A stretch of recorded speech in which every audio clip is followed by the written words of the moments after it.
If it could be shown that a complex organ cannot possibly have been formed by many slight and successive modifications, my theory would completely collapse. Wow, just imagine writing that in your life's greatest, most controversial work. I mean, that is Charles Darwin literally putting his entire theory of evolution on the chopping block. He wasn't acting like some dogmatic preacher here. He was acting as a cautious, trustworthy scientific narrator. He was explicitly telling the world exactly how to prove him wrong. Welcome back to The Explainer. Today, we're going to dive into exactly how Charles Darwin systematically tackled the biggest, most seemingly impossible threats to his own life's work. We're looking at the ultimate scientific mystery and how he resolved it using absolutely nothing but brilliant observation and logic. So here is our roadmap for today. We'll start with Darwin's greatest challenge, move into evolving the impossible eye, then nature's convergent solutions, followed by compromises and evolutionary leftovers, and finally, what Darwin did not know. Let's kick things off with Section 1, Darwin's greatest challenge. Okay, let's dive into this. Unlike a lot of authors of his time, Darwin didn't just sweep the weaknesses of his hypothesis under the rug. Actually, he dedicated an entire chapter in The Origin of Species just to the difficulties his theory raised. It's honestly a masterclass in intellectual honesty. He essentially invited his opponents to examine these self-imposed criticisms before they even had a chance to raise them themselves. He looked at the evolution of very complex organs, the glaring apparent absence of intermediate fossils, the origins of instinctive behaviors, organs that seem flawlessly perfect, and the very limits of natural selection. He tackled every single one of them head-on. Which brings us right to Section 2, Evolving the Impossible Eye. Now, this is the most famous example of a complex organ that really threatened Darwin's theory. Even today, the eye is just absolutely staggering in its sophistication. You've got a transparent cornea, a lens that perfectly accommodates focus, an iris acting as a dynamic aperture to regulate light, a retina packed with literally millions of photoreceptors, and all of this is backed by extremely fast neural processing. In the 19th century, critics looked at this mechanical perfection and said, "No way.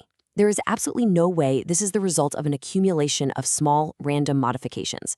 And Darwin? Well, he took this objection very seriously. He even admitted that at first glance, the idea seemed, quote, absurd to the highest degree. So you gotta ask, how does an eye evolve gradually? Well, Darwin realized that human intuition, that gut feeling of absurdity, is not scientific proof.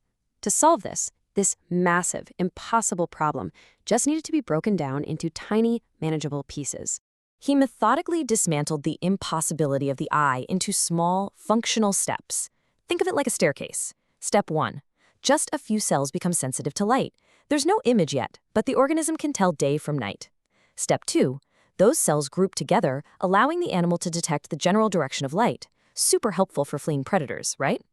Step 3. That photosensitive surface curves inward into a simple cavity, which heavily improves locating the light source. Then, Step 4, the cavity closes up, acting like a primitive darkroom.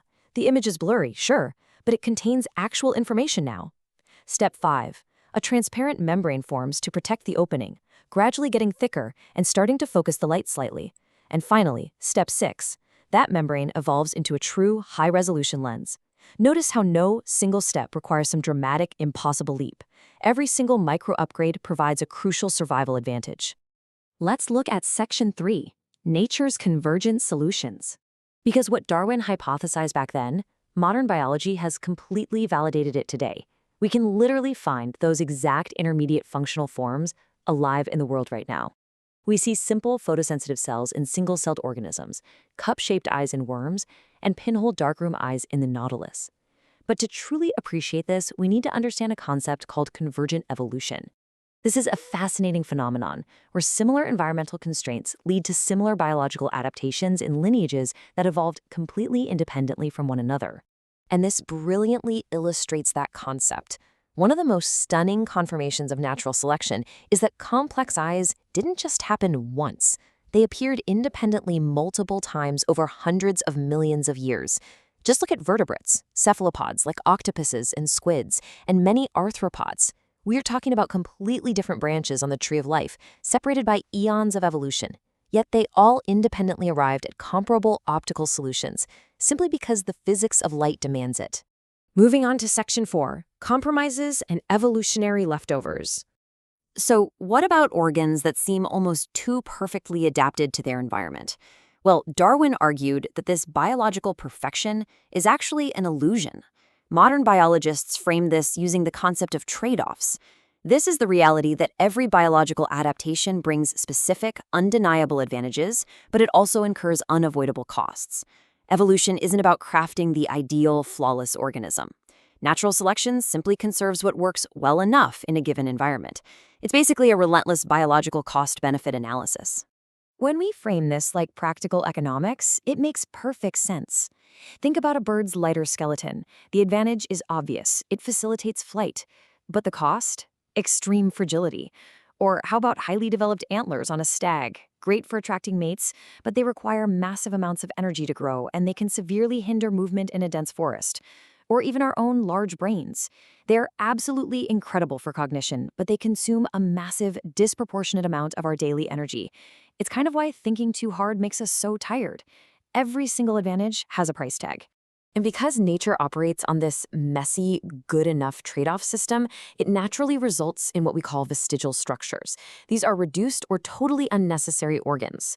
When you understand evolution, these make perfect sense as evolutionary legacies, leftovers from ancient ancestors.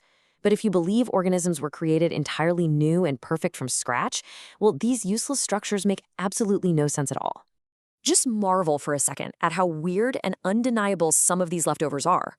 Whales, these massive marine mammals, they actually have floating, leftover pelvic bones from when their ancient ancestors walked on land. You have the atrophied, completely useless wings of flightless birds. You've got fish living in pitch-black caves that still possess tiny functionless eyes. And, of course, the human appendix. It retains some immune function, sure, but it has entirely lost the major digestive role it played in our distant ancestors. Nature rarely cleans up its workbench perfectly. Now, this evolutionary logic doesn't stop at physical anatomy. Darwin applied the exact same gradual framework to complex behaviors and instincts. Take the absolute mathematical perfection of bees building hexagonal honeycomb cells. Darwin suggested that even behaviors can evolve gradually, provided that behavioral variants are partly inherited and offer a reproductive edge. And sure enough, modern research has confirmed it. Many behaviors have a deep genetic component, modulated by learning. Which brings us to our final section, part 5. What Darwin did not know. So the crucial point here is that for all his absolute brilliance, Darwin had massive blind spots. Honestly, it's almost shocking to think about how much he got right, given what he didn't know. Look at these missing puzzle pieces. First, he was completely ignorant of the mechanism of heredity. He had absolutely no idea what DNA, chromosomes, or genes were. That whole enigma wouldn't even begin to be solved until Gregor Mendel and the geneticists of the 20th century. Second, his fossil record was terribly incomplete. He knew very few intermediate fossils in his time. And third, while he observed biological variations, he had zero idea what actually produced them. He didn't know about DNA mutations, genetic recombination, or chromosomal rearrangements. But here is the absolute best part of this scientific story. Modern science did not break Darwin's theory.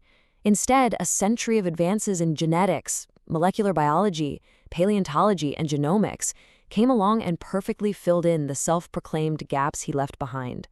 The thousands of transitional fossils unearthed over the last century proved his cautious optimism to be entirely justified. But that leaves us with one massive, lingering question. Darwin knew his fossil record was practically empty of the transitions he needed. So if the fossil record was so terribly incomplete back then, how did the geological record, the actual rocks beneath our feet, eventually yield the material evidence to prove his impossible theory right?